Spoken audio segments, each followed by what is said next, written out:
Hey guys, it's Dustin here with Good Dog Doodles. I have Mr. Louie here with me today.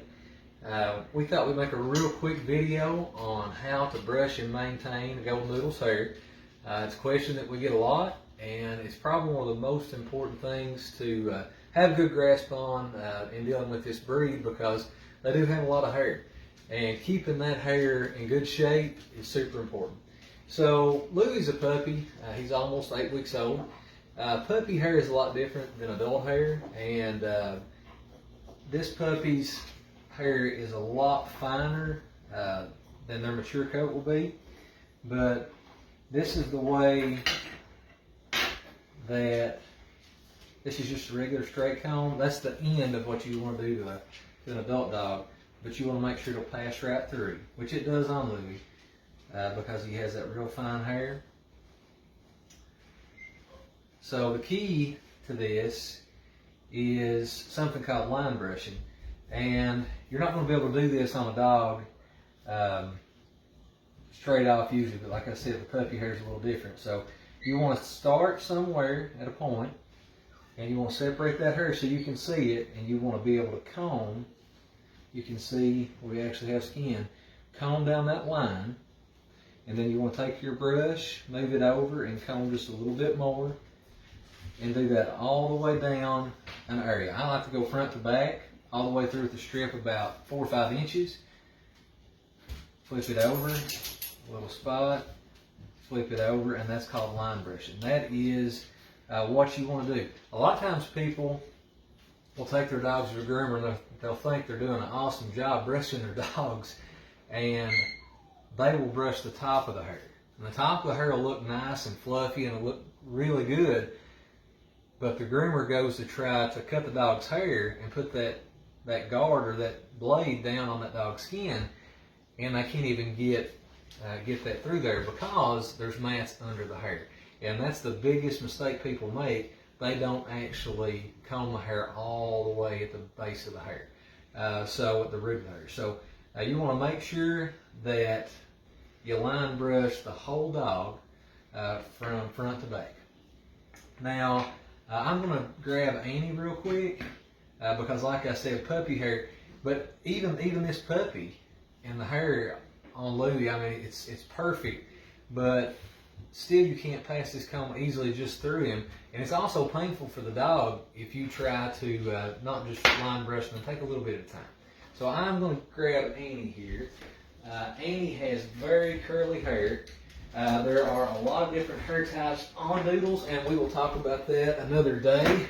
Dottie is exactly the opposite. She has a lot different hair than Annie does, but Annie is very curly. These puppies that are going home should also be very curly. You can keep their hair quite a bit shorter and it still looks longer, which is a definite pro with a curly dog. But you have to make sure that you brush them often.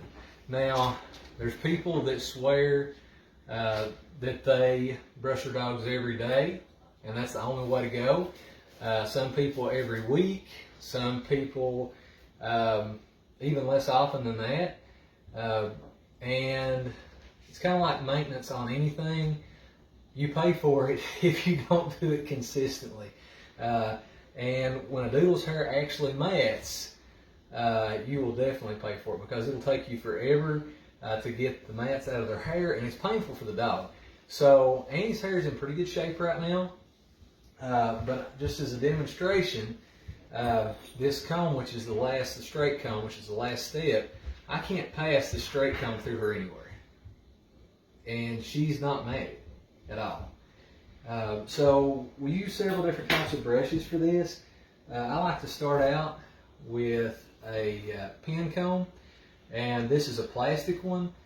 This one really helps break apart the hair and just make it fluffier, so that comb's going to pass through easily. The next comb, just a real quick once over with this. If you have their hair in good enough shape, a plastic pin comb and a metal pin comb, that would be the next step. A lot of times, now you see how there's quite a bit more resistance.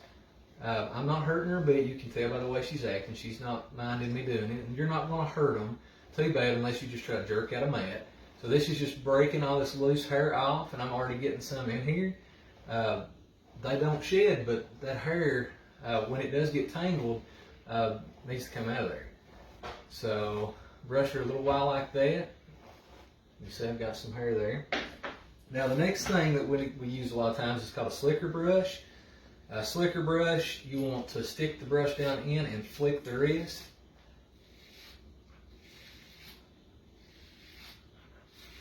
Good girl, Annie. Good girl. And see, look at that loose hair that I got out of there. Hair that will make a mat. And that's what actually becomes a mat, the hair that gets tangled. Now, see how much fluffier that is? Now, and I only brushed her for a second, I can take my regular standard metal comb and I'm going to line brush her. Okay, so I'm going to get a good spot to start right here. I'm going to start with the big end, not the small end. Okay, the larger end. And it goes through it super easily. Push it over the side, go a little bit more. She's actually in really good shape. I can almost get halfway through her back like that. But you want to make sure that you do line at a time. And you can see these little guys right here that will eventually make a mat. Just a little straight hair. And that's basically it. You can get all kinds of fancy combs. The best ones are these professional ones that are metal. I also really like these anti-static. They're black if you can find one. They're really good combs too. But you definitely need a pen brush, a slicker brush, and a straight brush. And usually, almost always, it needs to be in that order. Now, a dog is going to get a mat. There's nothing you're going to have mats. Even if you brush them every day, you're going to eventually have a mat. Their feet get wet. They get mats around their feet. They get mats in their armpits right here and behind their ears. I'm not sure why, but they do. Probably because that ear hair is long and it's shorter up next to their head. Their beard also gets mats. So those are problem areas you need to watch. But when you get a mat, you got two options. Option number one is be gentle with the dog. Take your time. Take one of these slicker brushes and work on it easily. Try to get it out. You can also grab the hair at the base and pull with a bigger comb. Pull it through. You just have to make sure that you have every hair in that mat so you don't actually pull a dog's hair. The humane thing to do a lot of times, if it's bad enough, is to cut it out. But if you maintain a dog's coat well, like Annie's coat's in really good shape, then you won't have to do that. So that's the gist of it. We might do a video sometime on actually getting the mat out, because that will happen. And if your dog has beautiful hair, which all these puppies will have beautiful hair, you hate to cut them right to the skin and do that. So if you have any questions about grooming dogs or about brushing hair, please let us know. We'd love to help you.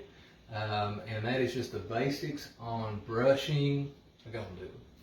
Guys, thank you so much. You all have a wonderful week, and we'll talk to you soon. Thank you.